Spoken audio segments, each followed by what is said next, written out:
The next speaker is really, I call him my boss, Dr. Ashok Saluja. He ran the American Pancreatic Association. He's also one of our awardee of the seed grants long time ago. And he will be talking about new drug therapy for pancreatic cancer. Dr. Saluja?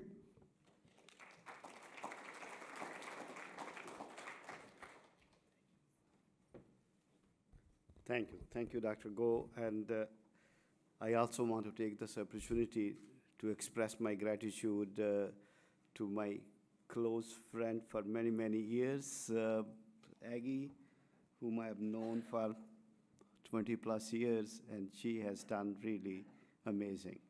Actually, some of the work I'm going to tell you about, and I'll again stop at that stage and tell you, would not have been possible without active support of Hirschberg Foundation and Aggie's pilot awards. So thank you, Aggie, for what you do, not only for me, but for American Pancreatic Association and for all of us here, people who suffer with this disabling diseases of the pancreas and pancreatic cancer. So I really don't need to show this slide to this group. But since I was told not to show this, but I had to put things in my context for the rest of the talk, so I need to show that. All of us know that things with pancreatic cancer is bad, and it's getting, compared to the other cancers where things are getting better, it is not. But hope is on its way. And hope to me sustains life, so hang in. Good things are just around the corner, and good things will happen to us. So I told you that we really have a bad curve, a bad course of disease. How can we change it? How can we make a difference? Well, we talked a little bit about prevention, and I know that we have another talk about nutrition and other ways to prevent. Where I come from is that we cannot begin to prevent something unless we know what causes it. So we need to know, and unfortunately, we are not there yet. So we don't know whether it's really drinking, Los Angeles water or coffee from Miami or beer or whatever. So we really don't know. And unless we know that, prevention is not going to be very easy. We heard a very nice talk about early detection. Dr. Chari, who's pioneer in this area, and there are many others who are working in this. And I'm hoping, wishing, and praying that soon they will come up with something. But again, as Dr. Chari mentioned, we are not there yet. We are still times away. I hope that time is very short. Well, so how about surgery?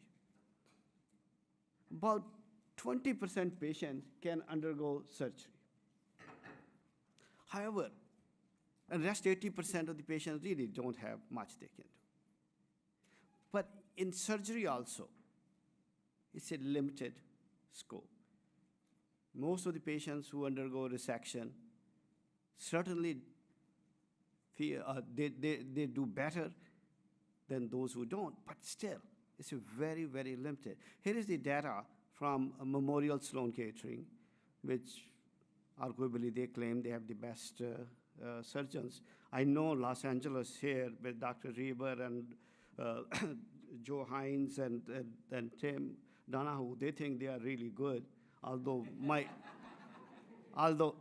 colleague in Miami will disagree with that, but we really have amazing surgeons in Los Angeles, and they do a great job. But still, eventually, the statistics in that is not something which we can live with. We need to do something better. We cannot have 5-year, 15, 20% survival with the best surgeons in the world. That's not acceptable. So what's left? So eventually, even when you have early detection and everything, we need to have drugs. We need to have chemotherapy, which can take care, which can cure, which can make a difference in the disease. So where are we on that? I think Dr. Go mentioned that before Aggie started Hirschberg Foundation, the main stapler drug was 5-fluorouracil, F5FU, which, if you take FU, 4.5-month median survival. And then in 97, this great drug came, Gemcitabine. And with that, we increased by 6 weeks. So that became, even now, Gemcitabine is the stapler drug. 6-week improvement. Not good enough. Later on, in 2011, we had FOLFIRINOX, mix of 4 different chemos, which made significant difference. From 6 months, we went to 11 months. And we call in pancreas field significant difference. I mean, think about that. Except it comes with a lot of side effects, a lot of problems. Then we came, what's right now state of the art, the best thing which can happen is mix of gemcitabine with Abraxane. Nab-Paclitaxel is the other name for the same thing. And this drug is the most popular drug. And instead of here, median survival of 6.7 months, what we have is about 8.5 months, 2 more months. I don't know about you guys. It's not acceptable. So we need to do something different. We need to think. We need to come up with new drugs. That's the only way we can solve this problem. So my background is that I'm a scientist. I used to work when I was in Boston at Harvard Medical School. I spent 20 years there, and I used to work on pancreatitis, a disease Dr. Reber showed us, and many of the other people here who used to work in that area also. So all of us, doing pancreatitis. In late 90s, what we found in pancreatitis was this protein known as heat shock protein. This protein was discovered by an Italian scientist in 1962, very serendipitously, accidentally. It's a very interesting story, but that's more of a cocktail story. But the function of these proteins, which every cell in our body, not in our body, animals, plants, bacteria, everyone has this protein, which can go up whenever we have a sublethal stress.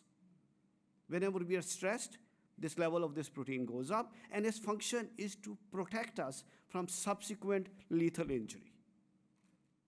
So in some ways, it's good protein, right? Because it protects your cells from dying. We don't want our cells to die. And indeed, in pancreatitis, where cells die, that's what happened in pancreatitis. The acinar cells of the pancreas, they start dying.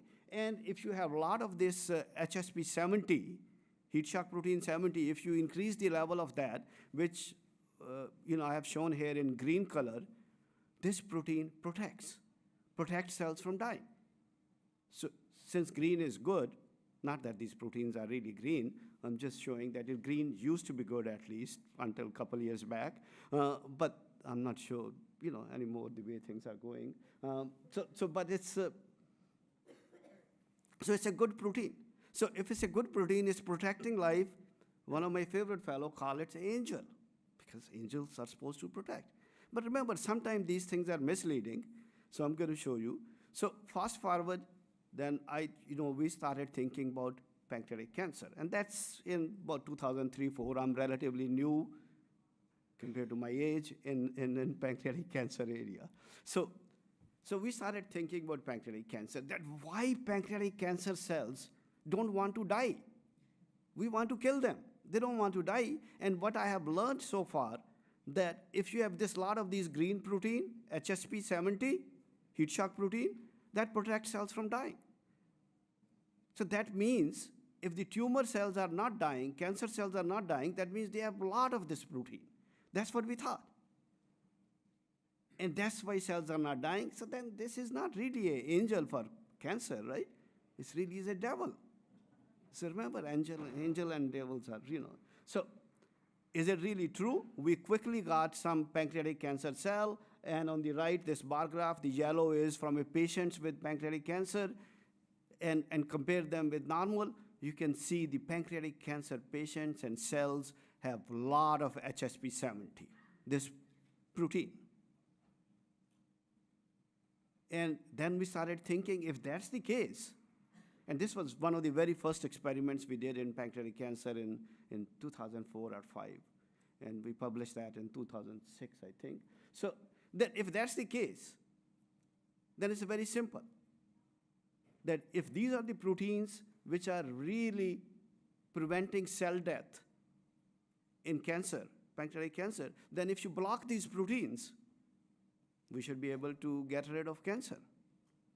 Very simple concept, except there were not really any good inhibitors, ways to block this protein. So we started working in that area and came up with this molecule, which we named Minnelide, because by that time I have moved to Minnesota, so we call it Minnelide. So this is the drug we have. This is very water soluble. It comes from this plant, which is grown only in China, and it's used in Chinese herbal medicine, for traditional medicine, for many different things. But above all, it's a very potent inhibitor of HSP70, the protein we want to get rid of that.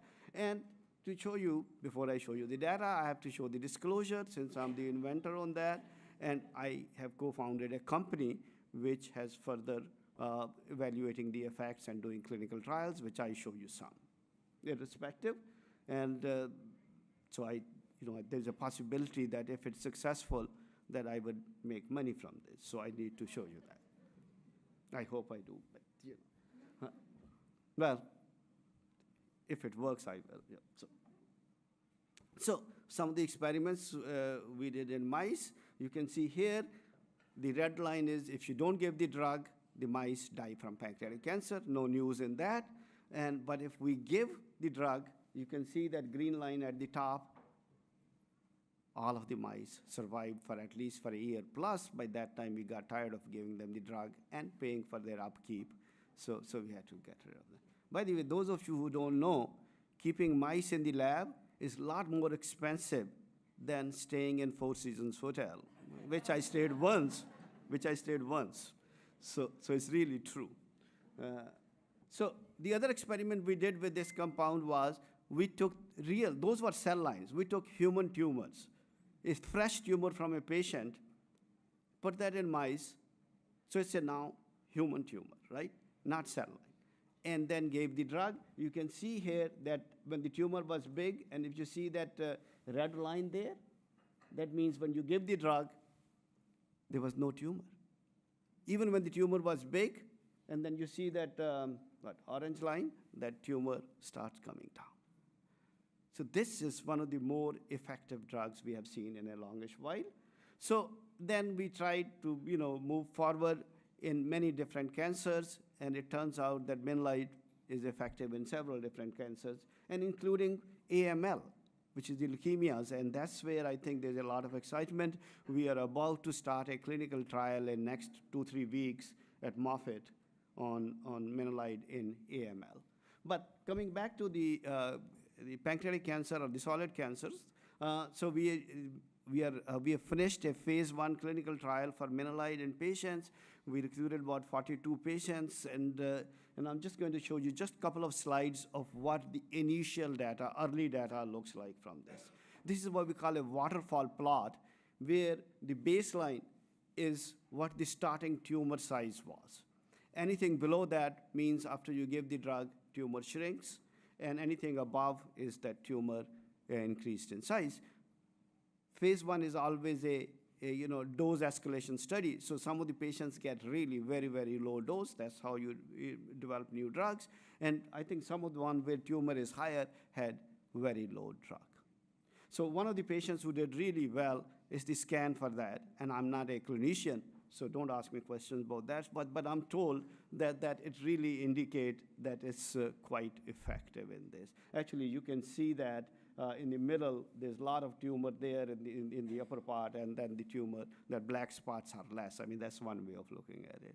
And same is in the PET scans on the left and right, you can tell that it was effective. So Minnelide in clinical trial was effective, but still it was not as good as we thought in mouse models it will be, which happens all the time because the drug becomes toxic at higher concentrations. That's a common problem with that. And then we thought, okay, we're going to combine that with other chemotherapies. And that's where Bill and Aggie's help came handy. So the first experiments we did with this combination were funded by a seed grant, Dr. Go, which was given $40,000, I still remember, about 10 years back. Based on those, and actually the title of the grant is same, the NIH grant we submitted, what the title was for the grant, which seed grant was. That resulted about 7-8 years back, more than $2.5 million from NCI grant. And I am really happy to report that that grant, and that work is still continuing. Last Tuesday, I got a note from NCI that that grant will be renewed for another 5 years for another $3 million. So your $40,000 has resulted, and those $40,000 come from all of you, really. The Hirschberg Foundation raised money. And that $40,000 has resulted at least $5.8 million from NCI, NIH. But more important than that, that made a significant findings, which I'm hoping will make a difference. So let me show you just one slide that what this combination does. Here is the data where we combined low dose of Minnelide, which is safe in the patients we have already tried in phase 1 trial. So you take the dose which is safe and combine that with the lower doses, 60% less dose than standard chemotherapy, Gemabraxane right now is given. And you can see here that the top flat line is all mice survived when we gave them low dose of Minnelide with low dose of Gemabraxane, whereas the other ones did not. So this one is, to us, it's a very, very impressive data. And so did reviewer thought, so they funded this. I think they'll fund this 2 percentile, so they should fund that. So right now, all of you have heard that immunotherapy is a big deal, that you know, most of the cancers will be cured by immunotherapy. Immunotherapy is when our own immune cells goes and attack the tumor and kill them, get rid of that. That's what basic concept of immunotherapy is.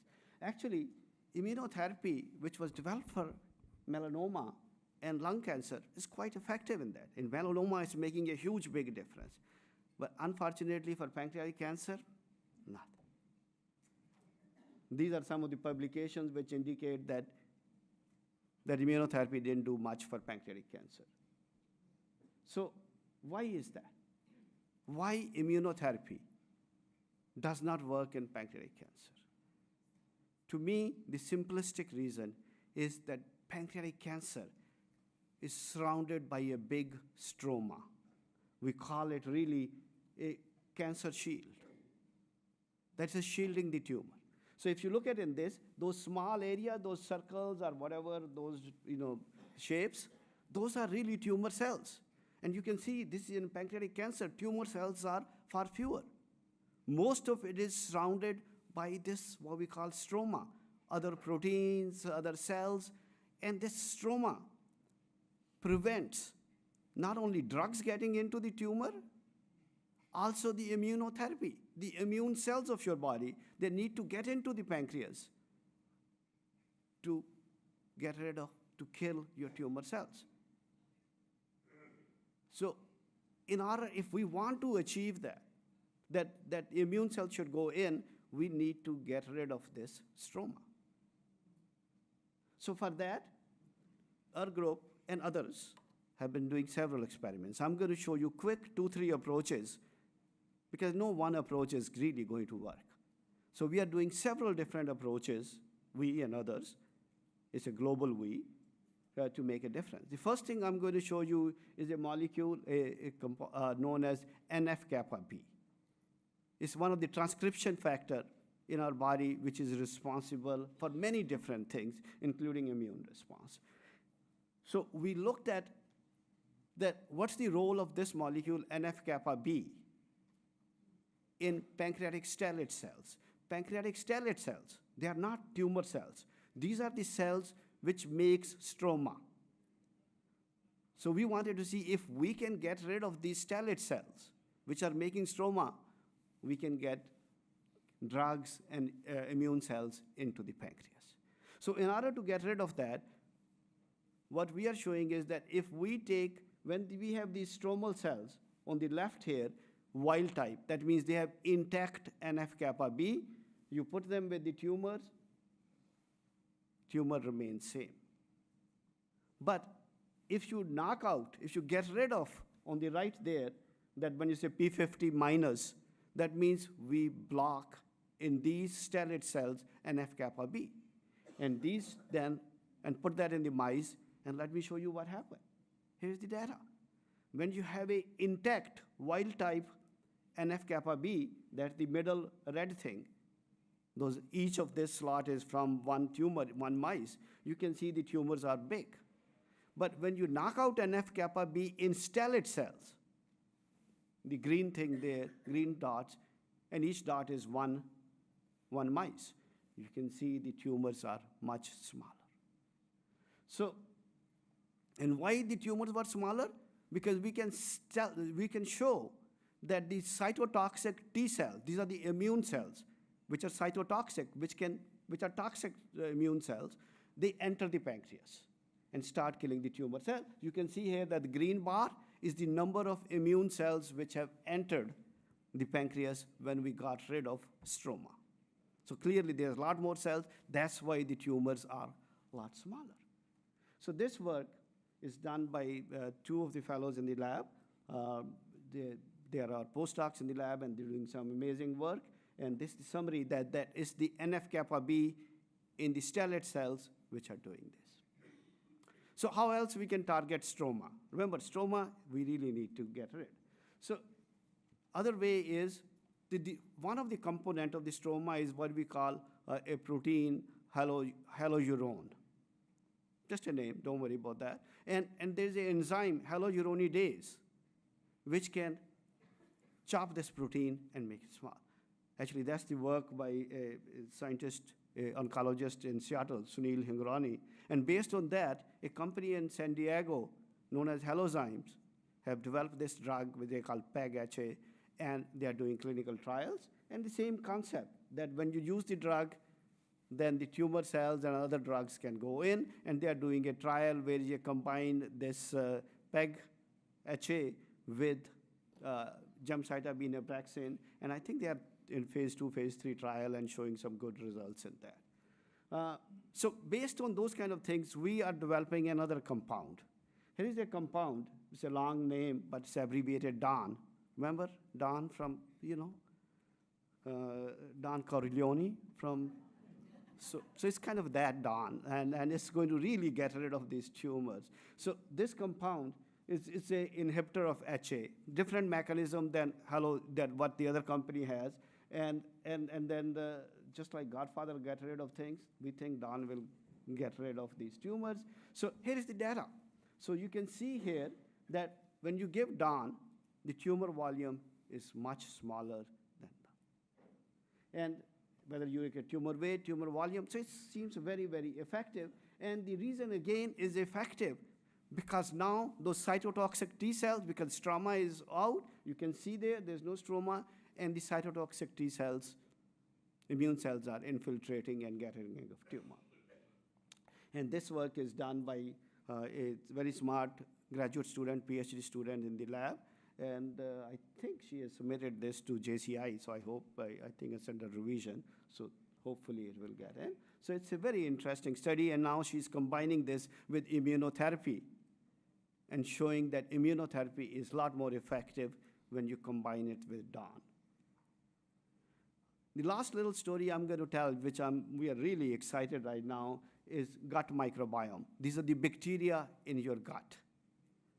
So, and how they modulate immune response. So these are some of the facts.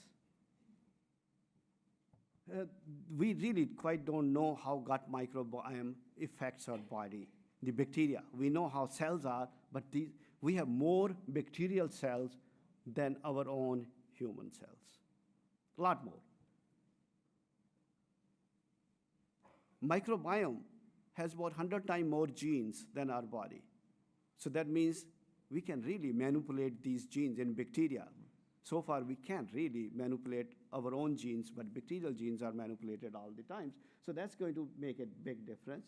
And lastly, I think I'm going to show you that microbiome really regulates your chemotherapeutic and immunotherapeutic responses.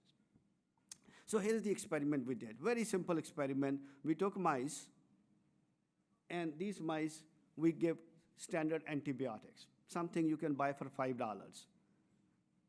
not $500,000, which for $5.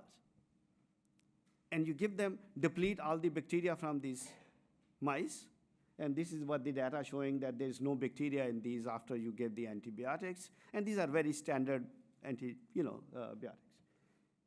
So once you do that, and then you implant tumors in these mice where you don't have now the bugs, the bacteria left. You can see clearly here, and this work is recently published in gastroenterology, that they are much smaller tumors. Tumor burden is much decreased just by giving simple antibiotics. It was not only in pancreatic tumors. We tried other tumors. Same thing in melanoma. Same thing. And remember, I don't have to tell you that pancreatic cancer, the main problem is metastatic disease. You can see here, the liver mets was much, much less when we gave that in pancreatic cancer. Same is in melanoma, their liver mets is much less. Look at colon cancer, much less. So we really think that these gut bacteria has a very significant role to play in cancer. So then we are now combining it with different. So here is the combination with gemcitabine Abraxane, the standard of care. You use lower dose of that and see that it even accentuate the effect of antibiotics in these. Same thing, you can combine it with immunotherapy. Immunotherapy becomes a lot more effective in these. It's not only our work, there's a group in New York, Dr. Miller, he has shown very, very similar thing. Well, I should say we have shown same thing because his work was published 1 week before ours. So it was just a same. This really is an exciting time to look at the effects of these bacteria, which in last 5 years, our gut bacteria has made a big difference. So I think we have a war. We need to have a war on pancreatic cancer.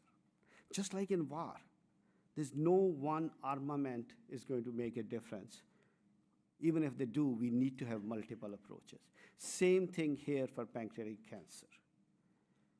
I think the only way we will make difference in pancreatic cancer is if we have all the armament we know we have, try everyone, and use the best combinations of that.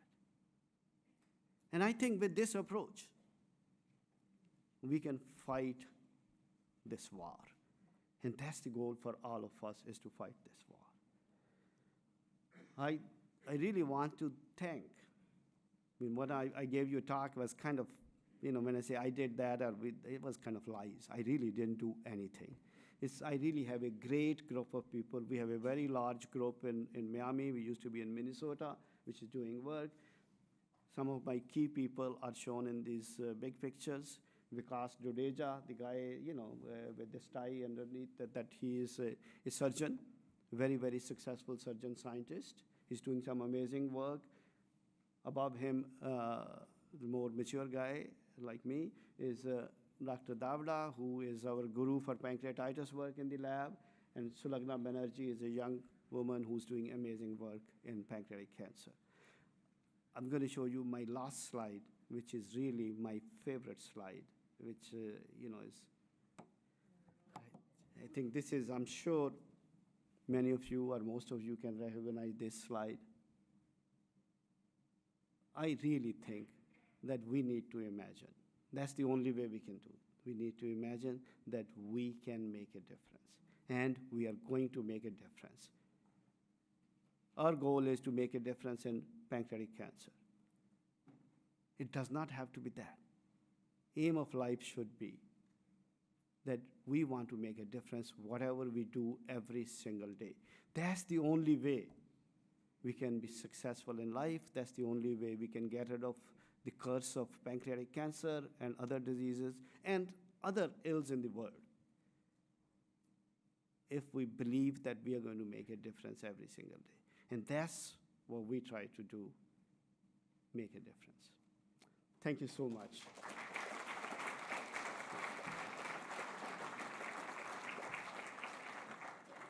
Open for question. Go to the microphone, please. We'll walk the microphones to you. Can I ask the question? Hi. So for the antibiotics and the stomach flora and all that, would you do an EGD and test the microflora and all that first, and then go give antibiotics according to what flora you find? And then would those necessarily be oral versus IV, right, to get to the bottom of things? And then kind of what has been your most popular antibiotic that you've been using? I think it's a great question. And that work right now is really, we are doing a lot of those experiments, and we're going to start clinical trials on that to see first which of the, right now we are using kind of everything off the shelf, all 5 antibiotics to get rid of everything. Obviously, that's a overkill. We need to find out whether it's a gram-positive bacteria, gram-negative bacteria, good bacteria, bad bacteria. Remember, we have trillions of bacteria in us, and they are about, thousands and millions different kinds. So we need to do that and see which one will be more effective in that. Okay. So I'm sorry, you said yes to the EGD? I'm sorry, I didn't. You said yes to testing the Yeah, well, I mean, I'm not right now saying that everyone needs to start taking antibiotics today. That's not the aim. But we really need to, that will cause a lot of other problems, not even if make your tumor small, a lot of other problems. So we really need to do a lot more work on that. This is the beginning thing, something which we are doing now. And but I'm very, very optimistic that there's a great hope in this very simple technique. Hi. Are you saying that immunotherapy plus the antibiotics together is something that we're looking forward to using, correct? And for the immunotherapy, does a person have to have, I was told I couldn't do it because I don't have satellite cells. Do you know, are you familiar with that, what that means, the satellite cells and Keytruda and the immunotherapies? Is there an immunotherapy that I could do without having satellite cells? I think Dr. Go can answer better, because Actually, that's something he does. Yeah, all the actually, time. it's me. I can work on that right now. And then Dr. Heck can also comment. I think the challenge for immunotherapy in general for what we call antibody therapy is, as Dr. Saluja said, is sadly not effective right now in pancreatic cancer. One challenge is those stroma, and as we made a point, even if looking at other targeted stroma, even the NF-kappa B inhibitors, rank ligand like denosumab, doesn't sadly work. So one thing is trying to find a better way to get through the stroma to then be able to be effective for not just for immunotherapy, but for traditional therapies, and that's what we are working on as a community across physician scientists. So what are the satellite cells? I supposedly don't have them, and is it really necessary? Are you saying? We can talk later afterwards, but in general, just for everyone knows, the microenvironment of a pancreatic cancer is very, very challenging compared to everything else. And so this is one of the key questions. If we can unlock the wall around pancreatic cancer, I think we would unlock a lot of potential therapies. Please, ma'am. I'm just curious, when you're talking so much about the gut is so important, yes. I'm assuming maybe would like an answer about probiotics and prebiotics. Of what kind would be the most significant? What kind of quantity? What are your recommendations? That's for Dr. Go Sr. That I think I'm gonna go. Dr. Xiaoping Li will talk about during the lunch time. Talk about the prebiotics and the probiotic. The other question is that, as Dr. Saluja said, not all bacteria are bad. And there's some very good bacteria actually support in people who are nutritionally support for pancreatic cancer. Dr. Lee will discuss that at noontime. Thank you. Thank you. I just wanted Randy? to, this is sort of a follow-up. Too low. Anyway, and I also have a cold, so I apologize. But the microbiome is something that we've been doing a lot of work on and is very complicated. And I would say, thank you. I would say that I would not do anything right this minute in order to change that. For example, there were 3 large groups, probably the 3 best groups in the world, published in Science last year in January, where they showed that patients who had immunosensitive, so different tumors, the ones that you showed passing the finish line, lung, melanoma, and renal cell, that patients who got antibiotics did worse rather than better. They also showed that patients who had a more diverse microbiome, which is made worse by actually giving probiotics, did worse. They also showed that if you took the bacteria from patients who did not respond and you put them into mice that had no bacteria and you gave them tumors and took the ones that did respond, you could replicate that.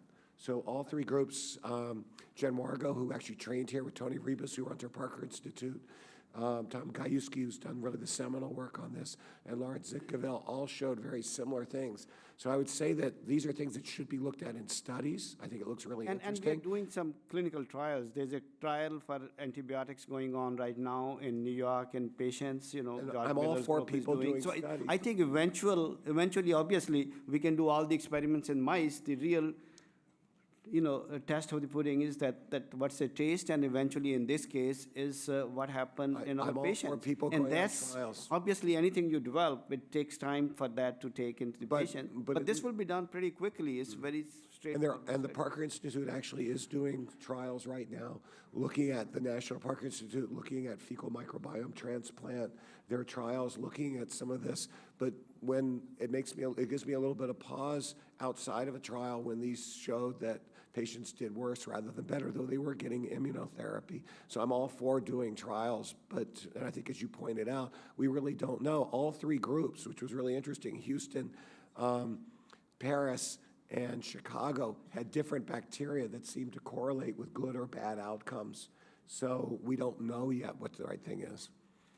Thank you. I don't want to, you can always discuss, you can have discussions during the coffee break. I don't want you to be sitting and miss your coffee break. But the only thing that I would like to say, thank you, Dr. Saluja. It was great talk.